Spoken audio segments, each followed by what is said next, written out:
40,000 soldiers are walking toward you right now, and you have 2,000.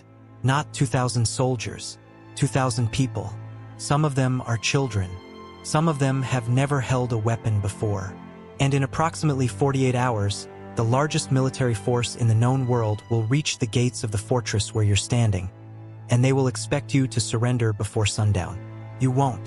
But right now, in this moment, before the chaos begins, before the screaming and the fire and the impossible choices, you don't know that yet. All you know is that the lookouts have returned with a number so staggering that when the commander first heard it, he didn't repeat it out loud. He just looked at the wall. Then he looked at you, and something in that look told you everything you needed to know. It's September 1552. The Ottoman Empire is at the absolute height of its power. They've conquered Constantinople, they've expanded across 3 continents, and they've never, not once, failed to take a fortress they truly wanted. Their Sultan, Suleiman the Magnificent, has decided that the fortress of Eger, in what is now Hungary, will fall to them this year. He hasn't suggested it. He hasn't recommended it. He has decided it. And what Suleiman decides, the Sultan's armies make happen. The fortress is called Eger. It's built on a hill overlooking a river valley, and its walls are tall but not impossibly tall. The design is old, some of it medieval. It was never built to withstand what's about to happen. Nobody thought it would have to. Nobody thought the Ottomans would march this far north, this far into Hungary with this many men. But they did, and they're coming. Inside the fortress, the commander is a man named Nikolai Zrinyi. He's in his mid-50s, which makes him old by the standards of warfare. He's fought the Ottomans before. He knows what they're capable of. And he knows, with absolute certainty, that he's about to ask the people under his command to do something that contradicts everything military logic says is possible. He's about to ask them to win. Right now, though, in these last hours before the siege begins, he's walking through the fortress with his officers, checking the walls, counting the supplies, trying not to show the panic that's rising in his throat. There are roughly 2,000 people inside these walls. About 1,500 of them are soldiers, and I say soldiers loosely because maybe half of them are properly trained. The rest are local militia, volunteers, men who picked up weapons because there was no one else left to pick them up. The other 500 are women, children, and elderly people who couldn't escape in time. In most siege narratives, these people fade into the background. They become statistics. They become the reason why surrender seems merciful, why giving up seems reasonable. But that's not what happens at Eger. These civilians don't fade. They become part of the defense. And their presence inside these walls is going to matter in ways that will terrify the Ottomans. But that's something you'll understand only when you see it unfold. The first Ottoman soldiers appear on the horizon on the morning of September 12th. They don't rush. There's no urgency in their approach. Why would there be? They have 4,000 cavalry, 8,000 infantry, and artillery that can pound walls into dust.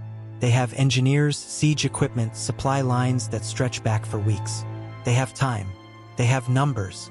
They have confidence that comes from never losing. The Hungarian defenders watch from the walls as the Ottoman camp spreads across the valley like a slow-moving flood. Tents go up. Siege towers are assembled. Artillery is positioned. And with every passing hour, the reality of what's about to happen becomes sharper, more inescapable. The first assault comes on the afternoon of that same day. It's not the kind of assault where soldiers charge mindlessly at walls. The Ottomans are professional. They've studied the fortress. They've selected their approach. The infantry surges forward in organized waves, using the terrain for cover, advancing with discipline. The defenders fire from the walls. Arrows and bullets cut through the air. Men fall on both sides. The sound is immense. The roar of thousands of voices, the crack of gunfire, the screaming of the wounded. And then, after several hours, the Ottomans withdraw. This is the pattern that will repeat with variations for the next 40 days. Assault after assault. Every assault seems designed to break the defenders not just physically but psychologically, because each assault is larger than the last. Each assault comes from a different direction. Each assault uses up ammunition, wounds more men, spreads the thin defensive line thinner. Inside the fortress, Ammunition is already becoming a problem. Food is rationed. The wounded fill the chapel and the barracks. There's no doctor, only someone with some experience in tending injuries. There's no medic training, only desperation and the faint hope that if you bandage it tightly enough, the wound won't kill you before the siege ends. But here's what the Ottomans don't understand yet. They're planning for a quick victory. They're planning to break through the walls, to flood inside, to overwhelm the defenders through sheer force and numbers. And that would work against almost any other fortress in Christendom. But Zrinyi has understood something that the Ottoman commanders won't realize until it's too late. This fortress doesn't have to hold forever. It just has to hold long enough. Long enough for what? That's the question you need to keep in mind as everything accelerates. Because there's a reason Zrinyi accepted a battle he mathematically cannot win. There's a reason he told his people to stay, to fight, to die if necessary rather than surrender. And that reason is something the Ottoman commander doesn't know yet. But you're about to. By the 5th day of the siege, the Ottomans have launched 11 assaults. 11 waves of thousands of men, each one crashing against the walls like a tide, each one receding with bodies left behind. The Hungarian defenders have repelled every single one. And the Ottoman commander is beginning to realize that something is wrong. In a normal siege, the defenders would be breaking by now. They would be looking for negotiation, for a way out, for some kind of mercy. But these defenders aren't breaking. They're not negotiating. If anything, they're becoming more organized, more coordinated, more confident. The Ottoman commander sends in the engineers. He's going to assault the walls from a different angle. He's going to dig, to probe, to find the weak point that must exist somewhere. Because the math says it has to exist.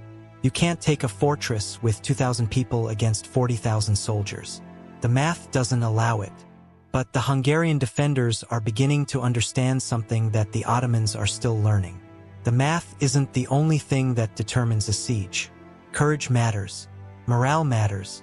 And in some cases, pure stubborn refusal to believe the outcome the numbers predict. That matters most of all. One of the Hungarian officers is named István Dabo.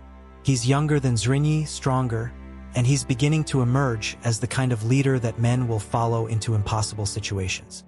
He's on the walls constantly, appearing wherever the defense is thinnest, wherever the danger is greatest. He's not commanding from a tower. He's fighting alongside his men, and his presence is having an effect that the Ottoman engineers didn't anticipate. Fear is contagious, but so is courage. By the 2nd week of the siege, the Ottoman commander has committed to a different strategy. Instead of trying to overwhelm the fortress with waves of assault, he's going to starve it. He's going to position his forces, cut off supply lines, wait for the defenders to collapse under the weight of hunger and thirst and exhaustion. This is the patient strategy, the one that typically works because fortresses can't feed their people indefinitely. But here's where those civilians inside the walls become something more than victims waiting for rescue. Because Zrinyi understands hunger differently than the Ottoman commander does. Zrinyi understands that hunger is as much psychological as it is physical. So he makes a decision that will echo through the entire siege. He calls everyone together. Every soldier, every civilian, every person inside the fortress. And he tells them that they're going to eat as one. If there's food, everyone eats. If there's not enough food, everyone goes hungry together. There's no officer's ration, no special treatment for the soldiers. They share everything equally. And in doing so, he transforms the fortress from a military installation into a community. He makes every single person responsible for everyone else's survival. It's a psychological masterstroke, and it will matter more than he could possibly know. The Ottomans, meanwhile, are beginning to face a problem of their own. Their supply lines are long. The Hungarian countryside around them is hostile. Local resistance fighters are harassing their convoys, stealing supplies, cutting off stragglers. The Ottoman army is starting to consume its own reserves faster than expected. And they're beginning to realize, though none of them will say it out loud, that this might take longer than planned. And longer means something specific in the context of Ottoman strategy, because there's a limit to how long the Sultan will tolerate the siege of a minor fortress. His time is valuable. His army is expensive. If this drags on too long, he might decide to withdraw, to move on to other objectives, to cut his losses. This is what Zrinyi is waiting for. But the Ottomans don't know that yet. All they know is that they have a fortress that refuses to fall, defenders who refuse to break, and a situation that's beginning to feel like it's slipping out of their control. On the 15th day, the Ottoman commander launches his largest assault yet. He's consolidated his forces, brought in all available resources, and decided that this will be the breakthrough. Wave after wave of soldiers pour toward the fortress. The artillery bombardment is constant. The walls are shaking. Stones are falling. The defenders are pressed to the absolute limit. And in the middle of this chaos, in the middle of what seems like the final assault, something happens that will change the entire trajectory of the siege. A woman appears on the walls. Her name is lost to history. We don't know what she looked like or exactly how old she was. But we know that in the middle of the battle, while Ottoman soldiers were climbing the walls, while the defenders were running out of ammunition, while men were dying all around her, she took off her clothes and ran along the wall screaming. That's the kind of thing that sounds insane when you read it in a history book. But in that moment, for the soldiers who witnessed it, it had a specific meaning. She was using her body as a weapon. She was declaring something so absolutely contemptuous of the idea of surrender, so completely divorced from normal warfare, that it shattered something in the minds of the Ottoman soldiers. Because in Ottoman culture, there were specific meanings to that action. And what she was saying, without words, was that the defenders would rather die naked and covered in blood on these walls than surrender to the Ottomans. It's an act of desperation. It's an act of genius. And it's an act of courage so profound that the soldiers around her, when they saw it, understood what they were actually fighting for. They understood that this wasn't about military tactics anymore. This was about something deeper. This was about refusing. The assault breaks. The Ottomans withdraw. And for the first time, there's a sense among the defenders that they might actually survive this. But the Ottomans haven't given up. They're too professional for that. What they're going to do instead is worse. They're going to try to make the defenders surrender not through force but through hope. They're going to make them believe that they've won, that the Ottomans are weakening, that one more push will break them. And then they're going to use that hope as a weapon. They launch a series of smaller assaults, each one seemingly weaker than the last. Each one the defenders repel more easily. The message, implicit but clear, is that the Ottoman army is running out of strength. The message is that relief is coming. The message is that if the defenders can just hold on a little longer, they'll see Ottoman forces withdrawing. And the defenders want to believe that so badly that they do believe it. Inside the fortress, morale shifts. The exhaustion is still there, but it's accompanied by hope. Maybe they're going to survive this. Maybe the impossible has become possible. Maybe the math was wrong. But the math, as it turns out, was never the real problem. The real problem is understanding what's actually happening outside the walls. Because while the Ottomans are launching their smaller assaults, while the defenders are beginning to hope, the Ottoman commander is dealing with a crisis. Word has arrived from Constantinople. The Sultan is hearing reports that the Siege of Eger is taking too long. The Sultan is beginning to lose patience. And when the Sultan loses patience with a military operation, commanders have a tendency to lose their heads. The Ottoman commander knows this. He understands that he has maybe one more week to break the fortress or he needs to withdraw. And a withdrawal after this much failure, after so much expenditure of resources, would essentially be a defeat. So he makes a decision that will either save his position or end it. He's going to launch the final assault, the absolute maximum assault. Every soldier, every piece of artillery, every resource he has. Not a probe, not a test, not a strategy to probe for weakness. A full annihilation. And he's going to do it while the defenders still believe they're winning. The assault comes on a morning in early October. The defenders wake to artillery bombardment so intense that the walls actually shake. And then, from every direction at once, the Ottoman army surges forward. This isn't an assault in waves. This is the entire army at once. Tens of thousands of soldiers, all converging on the fortress simultaneously. The defenders are shocked. They're exhausted. They've been standing watch for almost a month. Their ammunition is so low that they're starting to think about making arrows from broken spear shafts. Their food is nearly gone. Their water is rationed to almost nothing. And now, in what they thought was the beginning of victory, they're facing what might actually be the end. But here's where everything changes. Because Zrinyi has been waiting for this moment. He's known from the beginning that there would be one final assault, one moment where the Ottomans throw everything forward, and that moment would be the moment where the Ottomans are most vulnerable, because an army that commits entirely to one assault has nothing left in reserve. An army that throws all its soldiers at once has no way to fall back, to regroup, to try again. And Zrinyi has a weapon that the Ottomans don't expect. Throughout the siege, he's been collecting anything that might burn. Tar, pitch, oil, sulfur, anything combustible. And he's been preparing a specific surprise for this specific moment. Because when 40,000 soldiers are pressed together, packed against walls, unable to retreat because the soldiers behind them are pushing forward, they become vulnerable to something other than swords and arrows. They become vulnerable to fire. The defenders begin throwing everything that burns off the walls. Barrels of pitch are set alight and rolled down the fortress slopes. Sulfur is ignited. Oil follows. And suddenly, the space directly in front of the fortress becomes a wall of flame. The Ottoman soldiers are trapped between the fire and their own advancing troops. They can't move forward because of the flames. They can't retreat because of the soldiers behind them. And the defenders, seeing the chaos below, press their advantage. Arrows fly. Spears thrust. Anything that can cause death does so. The assault breaks. The Ottoman army withdraws. And this time, it's not a tactical withdrawal. It's a rout. But something else happens in that moment. Something that changes the entire siege.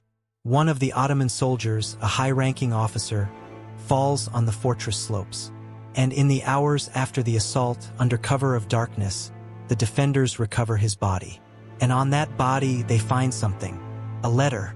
A letter from the Ottoman commander to the Sultan, describing the situation at Eger as completely untenable, describing the defenders as impossibly stubborn, describing the prospect of another assault as likely suicidal. The letter is essentially an admission that the fortress cannot be taken without destroying the entire army in the process. And the defenders now have proof, written, official, undeniable proof, that the Ottomans are at the breaking point. Zrinyi makes a decision. He's going to send that letter back out to the Ottoman lines, but not as a stolen document. He's going to send it as a message. He's going to let the Ottoman commander know that the defenders have his own words, his own admission of failure, his own documentation that the siege is impossible. It's psychological warfare at the highest level. It's saying, without words, that the defenders know the Ottomans are broken. It's removing any pretense that the siege might eventually succeed. It's making the reality that the Ottoman commander has been avoiding suddenly unavoidable. And it works. 2 days after the final assault, the Ottoman commander makes the decision to withdraw. He signals his forces to pull back, to disengage, to begin the march back toward Ottoman territory. After 38 days, the Siege of Eger is over. The Ottomans haven't taken the fortress. The defenders haven't been crushed or broken or surrendered. Against every prediction, against every calculation of odds, against every assumption about what warfare actually is, the impossible has happened. 2,000 people have defeated 40,000. But here's what you need to understand about this victory, and why I need you to sit with this for a moment. Because the numbers don't tell the real story. The real story is that Nikolai Zrinyi understood something fundamental about human beings. He understood that people will endure almost unbearable suffering if they believe in the cause they're fighting for. He understood that courage can be contagious, that despair can be overcome, that the mathematics of warfare means nothing compared to the mathematics of will. He understood that the woman on the wall mattered, that the decision to share food equally mattered, that the civilians inside the fortress being treated as equals, as participants, as people whose survival mattered just as much as the soldiers, that mattered more than anything. The Ottomans were counting supplies and calculating angles of assault. The Hungarians were building a community, and in the end, the community held. But there's a final layer to this story that history often misses. Because the Siege of Eger didn't just matter for what happened at Eger. It mattered for what it meant about what was possible. Because until Eger, the Ottoman Empire seemed unstoppable. It seemed like destiny. It seemed like one of those forces of history that simply couldn't be resisted. And then a fortress that everyone said couldn't hold, that everyone said should fall within days, not only held but won. And suddenly the narrative changed. Suddenly, other fortresses that the Ottomans attacked became stronger, not weaker. Suddenly, the defenders of those fortresses remembered Eger. They remembered that the impossible had happened once. And maybe, just maybe, it could happen again. The Siege of Eger became a legend before the siege even ended. It became the story that people told when they needed to believe that overwhelming odds could be overcome. It became the reason that Hungarian resistance, which should have been broken by the mere presence of Ottoman military superiority, instead continued for years, decades, centuries. And none of that happens if Zrínyi had made the rational choice. None of that happens if he'd said, "The odds are too great, we should surrender." None of that happens if the defenders had believed, even for a moment, that the numbers mattered more than their refusal. This is a story about what happens when people decide that some things are worth more than survival. That some things are worth more than logic. That some things are worth fighting for even when every rational calculation suggests that fighting is pointless. And here's my question for you: how many times in your own life have you done the impossible thing? The thing that the numbers said shouldn't work? The thing that logic suggested you shouldn't even try? Or how many times have you not done it because the numbers seem too overwhelming? Because that's what separates the people who change history from the people who observe it. It's not intelligence or resources or even luck. It's the decision to try anyway. It's the willingness to stand on the wall and refuse to surrender, even when everything logical says you should. Eger teaches us that, but only if we're paying attention. If you found yourself standing on those walls with these defenders, if you felt even a fraction of the weight of those choices they made, if you recognized something in their refusal that resonated with something in you, then you belong to a specific kind of person.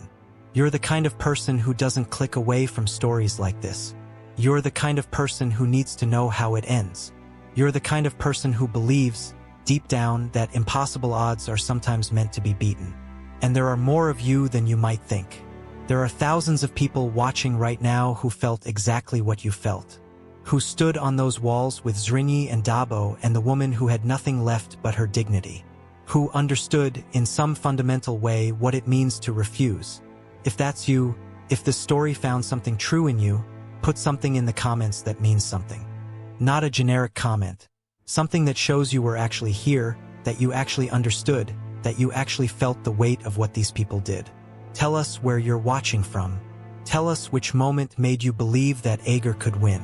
Tell us what impossible thing you're standing on your own walls for right now.